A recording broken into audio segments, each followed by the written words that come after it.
Salam saudaraku, berjumpa kembali dengan channel Jalan Kehidupan. Kita masih dalam program Sapa Jemaat, dan saya rindu menyapa Anda semua dimanapun Anda berada untuk bersama-sama menikmati hadirat Tuhan dan bersekutu dengannya dan mendengar firman-Nya, supaya sepanjang hari ini menjadi hari yang diberkati, hari yang dituntun oleh Tuhan. Dan sebelum kita masuk lebih jauh dalam perenungan firman-Nya, mari kita berdoa. Bapa, kami rindu apa yang kami renungkan bersama-sama ini sungguh boleh memberikan kami rema, pengertian, supaya perjalanan yang hendak kami jalani sepanjang hari ini menjadi hari yang berkenan, hari yang sungguh diberkati oleh Tuhan. Dan kami rindu hidup kami senantiasa mempermuliakan nama-Mu. Berfirmanlah Tuhan, kami siap diberkati. Dalam nama Yesus kami berdoa. Haleluya. Amin. Firman Tuhan kali ini terambil dari Yohanes 10 ayat 10. Yohanes 10 ayat 10 berkata, "Pencuri datang untuk mencuri dan membunuh dan membinasakan. Aku datang supaya mereka mempunyai hidup dan mempunyainya dalam segala kelimpahan." Saudaraku, perbedaan Tuhan Yesus dan iblis terletak di cara kerjanya. Meski secara hakikat tentu berbeda sama sekali, namun cara kerjanya juga berbeda sama sekali. Bila iblis datang, tujuan dia adalah untuk mencuri dan membunuh, lalu kemudian membinasakan. Sementara Yesus datang, Ia memberikan hidup, dan supaya hidup yang kita miliki itu berkelimpahan di dalam Dia. Berbeda sama sekali, bukan? Itulah sebabnya bila seseorang hidup di bawah kuasa iblis, ia akan menjadi hamba iblis dan ujungnya binasa di tangan iblis. Sementara bila kita menjadi milik Allah, kita menjadi hamba Allah, maka kita akan memiliki hidup yang kekal bersama dengan Dia, Sang Pemilik kehidupan.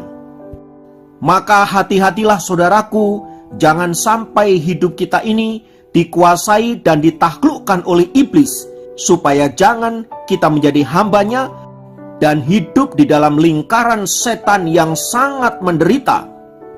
Sebab memang hidup di bawah kuasa kutuk dosa, ia seperti sebuah mata rantai yang saling terkait satu dengan yang lain dalam penderitaan, dalam kesulitan, dalam kesusahan, dan ujungnya adalah kematian kekal. Maka betapapun mempesonanya iblis dalam pemandangan manusia dunia, ia tetaplah sosok yang sangat mengerikan, yang siap membunuh Anda kapan saja. Ingat, ia akan menjadikan engkau hidup di bawah kuasanya, dan engkau ada dalam lingkaran setan yang tak mungkin dapat diputuskan kecuali oleh Tuhan Yesus Kristus. Seperti yang dialami oleh Marin Beckmeirer. Ia lahir dan dibesarkan di Jerman. Orang tuanya bercerai dan ibunya menikah lagi. Pada tahun 1966, ketika usianya baru 16 tahun, Marin memiliki anak pertamanya dari sebuah hubungan ilegal. Anak itu kemudian ia serahkan untuk diadopsi oleh orang lain. Dan pada saat usianya 18 tahun, ia melahirkan anak keduanya. Namun sesaat sebelum ia melahirkan, ia diperkosa oleh seorang pria. Dan anak yang lahir itu pun kemudian diserahkan ke orang lain untuk diadopsi. Pada tahun 1973, Marin melahirkan anak yang ketiga yang diberi nama Anna. Ia membesarkan anak itu sebagai orang tua tunggal. Pada tanggal 5 Mei 1980, terjadi pertengkaran antara Anna dan Marin. Anak yang baru berusia 7 tahun itu kemudian minggat dari rumah. Dan tak lama setelah itu, Anna ditemukan tewas dalam keadaan dilecehkan secara seksual lalu kemudian mati dicekik oleh seorang pria yang bernama Klaus Grabowski. Klaus Grabowski sendiri sebenarnya adalah seorang terpidana yang sebelumnya telah melakukan pemerkosaan terhadap 2 gadis yang lain. Pada tahun 1976, dia sebenarnya sudah menerima hukuman kebiri secara kimia. Namun entah apa yang merasukinya, ia kemudian menculik dan memperkosa Anna dan terjadilah pembunuhan itu. Klaus Grabowski kemudian ditangkap dan diadili oleh persidangan. Pada 6 Maret 1981 dalam persidangan ketiga, Marin hadir dalam persidangan itu, namun ia menyelundupkan pistol Beretta 70 yang kemudian ditembakkan ke arah Klaus Grabowski yang menewaskan pria itu seketika. Akibat tindakan itu, saudaraku, Marin kemudian dinyatakan bersalah dan dia dihukum selama 6 tahun penjara. Setelah ia keluar dari penjara pada tahun 1985, ia menikah lagi dan pada tahun 1988 ia pindah ke Lagos, Nigeria. Tetapi di sana pernikahannya tidak berjalan dengan baik, sehingga pada tahun 1990 mereka bercerai dan ia pindah lagi ke Sisilia. Namun di luar dugaan Marin, saudaraku, ia kemudian didiagnosis menderita kanker di Sisilia dan kemudian ia kembali ke Jerman. Akibat penyakitnya itu, pada tanggal 17 September 1996, ia meninggal dunia pada usia 46 tahun. Usia yang relatif masih sangat muda, namun ia menjalani kehidupan yang begitu rumit, penuh penderitaan, dan ada di dalam kekalahan setiap waktu. Apa yang dialami oleh Marin ini adalah sebuah kehidupan di bawah kuasa kutuk dosa. Dia lahir dari orang tua yang bermasalah, dia sendiri bermasalah, lalu kemudian ia juga menciptakan masalah bagi orang-orang di sekitarnya, bahkan bagi anak-anaknya sendiri. Saudaraku, bisakah kita membayangkan kehidupan seperti apa yang dialami oleh Marin? Bukankah itu adalah gambaran di mana seseorang ada di bawah kuasa kutuk dosa dan hidup dalam lingkaran setan yang tiada putusnya? Itulah yang ditawarkan dan dikerjakan oleh iblis bagi manusia. Namun sayangnya, ada begitu banyak manusia yang tertarik oleh trik-trik iblis yang mematikan, yang membuat kita kemudian rela meninggalkan kasih Kristus, meninggalkan kuasa pengampunan, kuasa pemulihannya, hanya demi menuruti keinginan-keinginan duniawi kita yang distimulan oleh rayuan iblis yang membuat kita kemudian lupa bahwa kita adalah orang-orang yang dikasihi oleh Allah. Bandingkan dengan apa yang dilakukan oleh Tuhan kita Yesus Kristus. Orang-orang yang tadinya ada di bawah kuasa kutuk dosa seperti Marin, bila ia datang kepada Allah, maka dia pasti dibebaskan.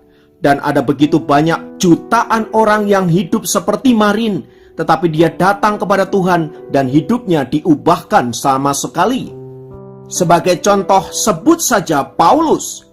Ia yang dahulu bernama Saulus dan hidup di bawah kuasa lingkaran setan yang mematikan, tetapi setelah ia mengenal Yesus sebagai Tuhan dan Juru Selamatnya, hidupnya diubahkan, dipulihkan, bahkan ia menjadi alat yang efektif di tangan Tuhan untuk memberitakan Injil Kerajaan Allah. Dan di dunia ini ada jutaan orang seperti Saulus dan diubahkan menjadi Paulus. Semua itu karena mereka menerima kasih karunia Tuhan dan datang menyerahkan hidup mereka kepada Allah. Bagaimana dengan hidup Anda dan saya? Berapa lama kita mengiring Yesus? Apakah hidup kita sudah diubahkan? Apakah hidup kita juga sudah dipulihkan oleh Allah? Atau kita masih tetap ada dalam lingkaran setan yang membuat kita hidup dari kutuk ke kutuk yang lain? Maka bila hal itu terjadi dalam kehidupan kita, saudaraku, mari datanglah kepada Tuhan, memohon kelepasan, memohon pemulihan, dan bahkan memohon pengampunannya, dan terimalah dengan iman bahwa Allah sungguh-sungguh bekerja untuk memulihkan Anda, untuk melepaskan Anda, bahkan untuk membawa kembali kehidupan Anda dalam berkat-berkat yang Allah janjikan. Kuncinya cuma satu, saudaraku. Terimalah Yesus sebagai Tuhan dan Juru Selamatmu secara pribadi. Bertobatlah dari dosa-dosa masa lalumu dan hiduplah di dalam on the track-nya Tuhan. Dan terimalah kasih karunia dan berkat melimpah, damai sejahtera dan sukacita. Kiranya berkat Tuhan itu boleh sungguh-sungguh kita alami dalam kehidupan kita dan dalam keluarga kita. Tuhan kiranya memberkati Anda semua. Mari kita masuk ke dalam doa-doa kita. Betapa kami bersyukur kami punya Allah yang sanggup membebaskan kami dari kuasa kutuk dosa. Ampuni kami Tuhan kalau kami seringkali tinggal tetap dalam dosa kami dan hidup dalam kuasa kutuk dosa yang menyebabkan kami tinggal dalam penderitaan satu ke penderitaan yang lain. Sekarang kami mau menyerahkan hidup kami hanya kepadamu, karena kami tahu Engkaulah sumber keselamatan, sumber kehidupan, sumber damai sejahtera, dan sumber berkat. Terima kasih Bapa, berkat-Mu turun atas kami semua, terpujilah nama-Mu kekal selama-lamanya. Dalam nama Yesus kami berdoa dan bersyukur kepadamu. Haleluya.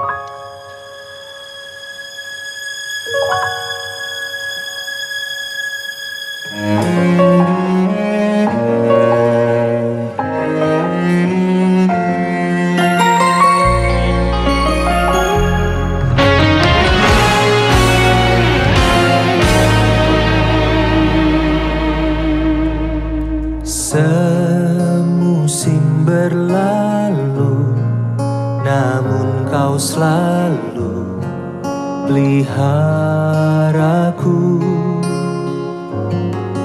Kasih dan setiamu tak pernah layu di hidupku.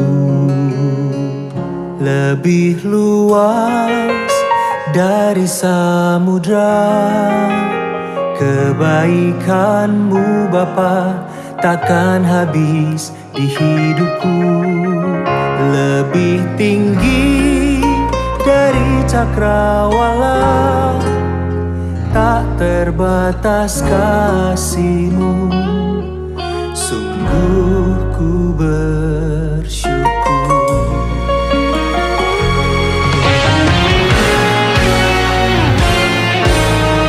Semusim berlalu, namun Kau selalu peliharaku.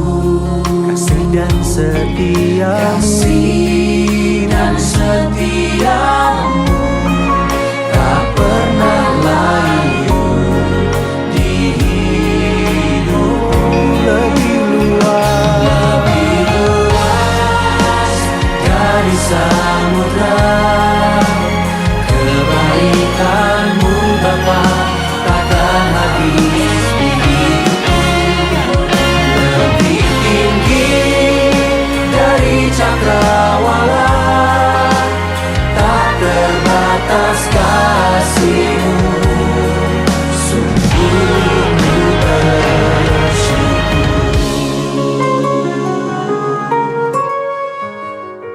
Sungguh kasih setia Tuhan tidak terbatas. Kuasa-Mu selalu ada dalam hidup kami. Oh, terima kasih Tuhan.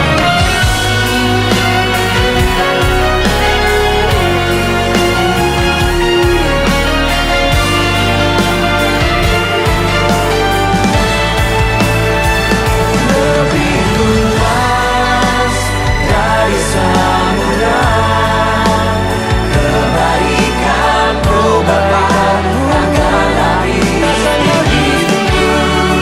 Lebih tinggi dari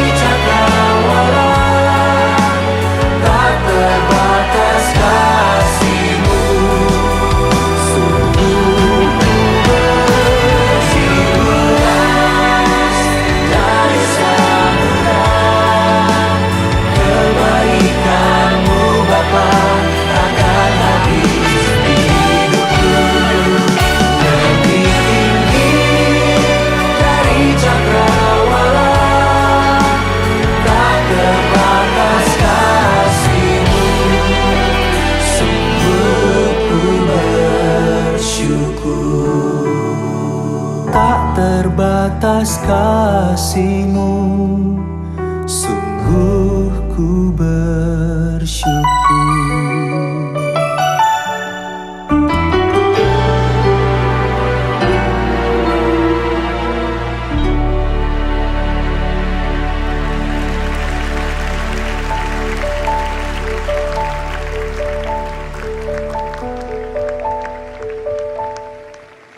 Sebab Allah yang kita sembah adalah Allah yang baik. Allah yang sekali-sekali tidak pernah meninggalkan dan membiarkan kita. Allah yang memenuhi dan mencukupi segala keperluan, kebutuhan kita menurut kekayaan dan kemuliaan-Nya.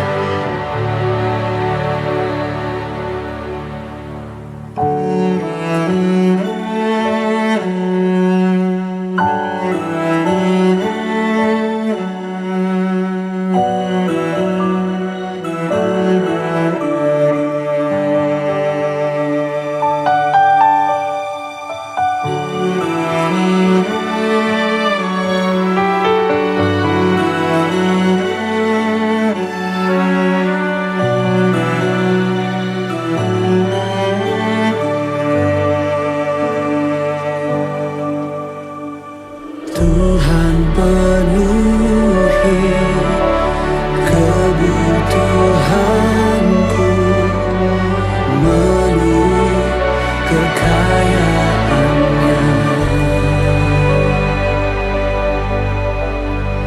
Tuhan cukupi